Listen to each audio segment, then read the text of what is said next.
c'est une identité. Voilà. Bien sûr, monsieur Hossam Jean Messia. Oui, hein, et alors voilà. Voilà. Mais oui. C'est quoi votre racisme là? C'est pas du racisme. Oui, vous êtes raciste, monsieur. Non, non, je vous rappelle simplement. Heureusement qu'il y a eu des gens comme moi pour vous permettre de rentrer dans notre pays. Je suis français, monsieur, et je m'appelle Jean Messia. Et si vous dites autre chose, monsieur Hossam Jean Messia, oui, vous avez raison. Vous avez raison, monsieur le raciste. Voilà, qu'ils viennent, ces klebs de Baptou. Sur le Coran, nous, les Renois et les Rebeux, on va leur niquer leur mère à ces fils de pute. C'est pas moi qui ai demandé à venir. Et celui qui avait un ego démesuré, c'était certainement pas moi, c'était le pingouin en survêtement que j'avais en face de moi. C'est Bouba, c'est pas un pingouin en survêtement, monsieur. Oui, si, j'ai le droit de dire ce que je veux. J'ai le droit de dire ce que je veux, et si ça vous plaît pas, c'est pareil. La République, c'est nous. C'est nous la République. Ah bah putain, heureusement que vous êtes pas la République. C'est nous la République. Heureusement que vous êtes pas la République. Je peux continuer ou ça fait partie de votre racisme de ne pas laisser parler les gens qui sont d'origine étrangère? Allez, gardez votre calme. Non. Je suis très calme. Je dis simplement que grâce à des gens comme moi... Je suis allergique aux racistes. Moi, je suis allergique vous êtes un raciste au Front National. Vous êtes un véritable raciste de gauche. Voilà. C'est ça.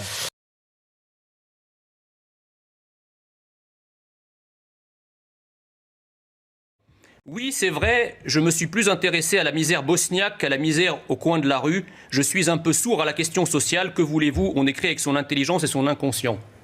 Ça vous dit quelque chose? C'est de vous. C'est moi. Voilà. Donc, monsieur, donc si vous voulez, moi ce que je m'étonne, parce que ça résume en fait la pensée de beaucoup de personnes, c'est que les mouvements populaires sont admirables à travers la terre entière.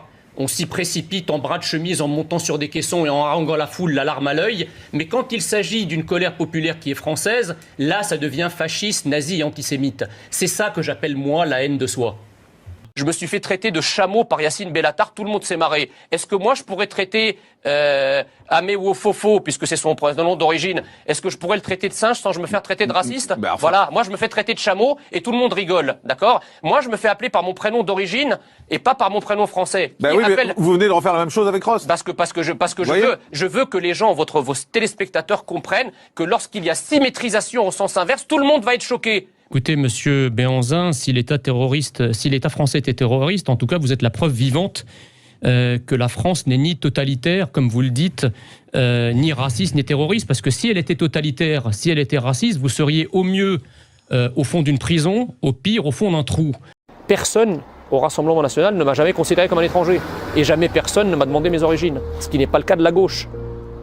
Moi, j'ai quelques amis de gauche, lorsqu'ils me présentent à d'autres amis, ils me disent « Je te présente Jean Messia, il est égyptien ». C'est que l'État opprime. Et nous réclamons l'ensemble que l'État français opprime le peuple français. Monsieur Moriot, et le peuple africain. Monsieur est gavé de prestations sociales accordées par la France et il vient nous donner des leçons sur l'intolérance de la France. Mais dans mon sens à moi, personne ne l'est. Tout le monde se trouve ça drôle. Donc en réalité, nous sommes dans un système tellement négationniste de l'identité française que ceux qui s'y assimilent sont traités comme des collabos et des traîtres, alors que ceux qui restent eux-mêmes sont considérés comme des espèces de vaches sacrées devant lesquelles tout le monde doit se prosterner. Eh ben non, c'est pas ma vision de la France. Non, parce qu'à partir de 4 ans, Mais à partir de 4 ans, on est un criminel. Je peux continuer ou ça fait partie de votre racisme de ne pas laisser parler les gens qui sont d'origine étrangère? Allez. Bon. Aujourd'hui ou dans le passé? C'est compliqué comme question parce que c'est à la fois d'ordre littéraire. Je suis un amoureux de la littérature française, du théâtre, de la poésie, donc je peux en citer plein, hein, c'est pas pour faire du name dropping comme on dirait. Et politiquement, je suis effectivement plutôt dans la mouvance bonapartiste, De Gaulle, Clémenceau, enfin tous ceux qui ont à un moment incarné la France comme des monarques républicains en fait. En fait, on a constaté que ceux qui ont incarné la France en la rapprochant le plus d'un régime monarchique, la France a été un grand pays et à chaque fois que ceux qui ont dirigé la France l'ont éloigné de ce modèle monarchique, la France s'est perdue en des divisions et a été déclassée. Donc on a, je pense, coupé la tête du roi en 1789 et ça fait 2 siècles que les dirigeants pas spontanément tendance à faire confiance à un gouvernement qui jusqu'ici n'a pas su protéger la France de tous les autres risques. Le risque sécuritaire, par exemple, qui était déterminé, identifié, le gouvernement ne nous a pas protégés contre ça. Comment peut-il aujourd'hui nous rassurer quant à sa capacité de protéger la France contre des risques non identifiés et non contrôlables? C'est vraiment d'une vraie mauvaise foi. Si vous ne voulez pas faire du 2 poids 2 mesures, effectivement, il ne faut pas en parler. Mais là, il y a 2 poids 2 mesures.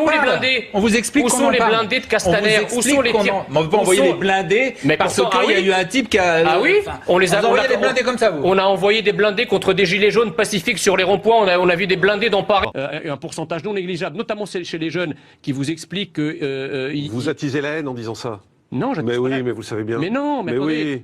L'islam est une religion, monsieur Morandini. Toutes les religions sont critiquables. Mais bien sûr, il ne s'agit pas de critiquer. Il s'agit de dire, pas de dire que c'est pas compatible. C'est compliqué de dire que c'est pas compatible. C'est marrant parce que quand on critique, par exemple, le judaïsme ou quand on critique le christianisme, les gens rentrent pas en transe. Mais c'est pas critiquer là. Dire, je suis pas en transe d'abord. Si. Non, pas du tout. J'ai le droit d'être en désaccord avec vous. Vous qui aimez le débat. Oui, mais justement, ce que je comprends pas, c'est que pourquoi vous voulez créer une espèce d'immunité. Mais il n'y a pas d'immunité. Juste, on dit pas que c'est pas compatible. Non. Est-ce que vous avez peur? Peur de qui? Peur de quoi? Je crois pas. Peur de dire la vérité, de peur d'être attaqué. Les arabo-musulmans qui sont partis au 7e siècle de la Mecque et qui ont arabisé toute l'Afrique du Nord, ça a été d'ailleurs les premiers esclavagistes, et qui sont allés jusqu'en Andalousie, qu'ils ont occupé pendant 7 siècles. Tout à fait. Et qui continuent à bien des égards d'avoir des velléités impérialistes, d'ailleurs qui s'expriment en France. Vous parlez tout à l'heure du voile, ça en fait partie, cette occupation de l'espace public, ces prières de rue, etc. Je ne les vois pas se lever tous les matins en battant leur coulpe et en disant « Nous avons été d'horribles coloniaux, venez nous fouetter ». Pourquoi vous parlez jamais de ça et pourquoi vous dénoncez jamais ce type de colonisation? Parce que ce qui m'intéresse, c'est la domination c'est la domination blanche. Merci. Non. Alors, je pense que l'école est émancipatrice et je ne suis pas sûr du tout que le fait de porter un voile, vous qui êtes féministe, soit un acte de liberté. Moi, je viens d'un pays musulman, j'ai été élevé dans une culture musulmane environnante. Les familles qui décident de porter le voile, elles font porter le voile aux filles à partir de 3 ou 4 ans. Et elles expliquent à partir de 3 ou 4 ans aux filles que c'est un objet libidineux, qu'il ne faut pas qu'elles se montrent aux hommes, que si jamais elle ne porte pas le voile, elle ira brûler dans d'atroces souffrances en enfer.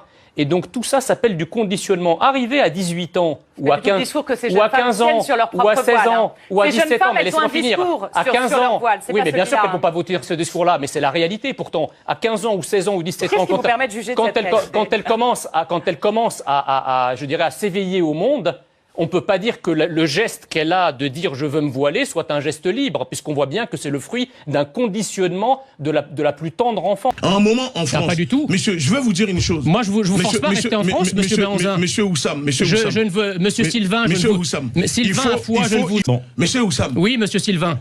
Monsieur Oussam. Oui, monsieur Sylvain. France, c'est pas un territoire c'est pas un hall de gare qui a été inauguré avant-hier, dans lequel n'importe qui, venant de n'importe où, se comportant n'importe comment et parlant n'importe quelle langue, peut être considéré comme français. Il y a un creuset français, il y a une identité française qui n'est pas plus facilement définissable que l'identité africaine ou l'identité sénégalaise ou l'identité chinoise, etc. Chaque pays a une identité, même si on a du mal à la définir avec des mots, on perçoit pertinemment ce qu'est un Français. Moi, je suis un Français assimilé, je n'ai jamais, et Dieu sait que j'ai habité dans des quartiers dans le 95, dans le 92, dans des quartiers où il faisait pas toujours bon vivre, je n'ai jamais été contrôlé. Et Dieu sait que je rentrais à des heures indues où il y avait toujours des flics, je n'ai jamais été contrôlé parce que je me comporte comme un citoyen français. C'est sûr que si j'avais choisi de rejoindre une bande avec des capuches en crachant par terre, en emmerdant tout le monde, j'aurais été contrôlé. Mais ça, c'est la réalité. Voilà, c'est la réalité. L'objectif... Non, mais attendez, c'est pas l'immigration, ça. Ah bon, le droit d'asile, c'est un autre... Alors, je suis bien d'accord que ça a été totalement dévoyé et c'est devenu un canal d'immigration. Merci de me le préciser. Vous êtes immigré avec une carte de résident. Je ne comprends pas pourquoi vous n'êtes pas déjà dans un avion pour repartir de là où vous venez. Time Magazine, en même temps, je veux dire, c'est pas non plus une référence. Time Magazine avait élu... c'est une référence. Bah oui, mais enfin, il avait élu... C'est le journal le plus ludique. Il avait élu homme de l'année Adolf Hitler en 1933, Joseph Staline en 1936 et l'imam Khomeini en 1980. Donc, excusez-moi, c'est pas non plus une référence, je dirais, historique au regard des personnalités qui ont été choisies, en tout cas au XXe siècle. Vous et votre mouvement, vous n'êtes qu'une tâche invisible. Vous voulez ficher 5 millions de musulmans? J'ai entendu votre propos. Vous êtes une tâche invisible à l'œil nu. Allez lire le Coran, vous qui confondez le voile et le serre-tête. Vous qui vous confondez le voile et le serre-tête, allez d'abord lire le Coran et ensuite revenez nous voir.